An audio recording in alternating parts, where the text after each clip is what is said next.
Privacy সেটা আবার কি বস্তু? আমার বাড়িতে আমার কোনো প্রাইভেসি নেই তো।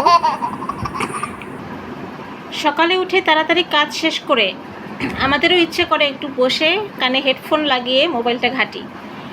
যেই না মোবাইল ঘাঁটতে বসবো, ওই যে শাশুড়ির ছেলের তা হজম হয় না, এটা দিয়ে যাও, ওটা করে যাও, এটা দাও, ওটা করো, এটা খাবো, ওটা বানাও।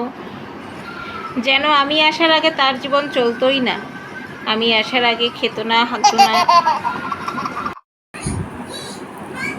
শুধু আমার জীবনেই কোনো প্রাইভেসি নেই, কিন্তু সবার প্রাইভেসির দিকে খেয়াল আমাকেই রাখতে হয়।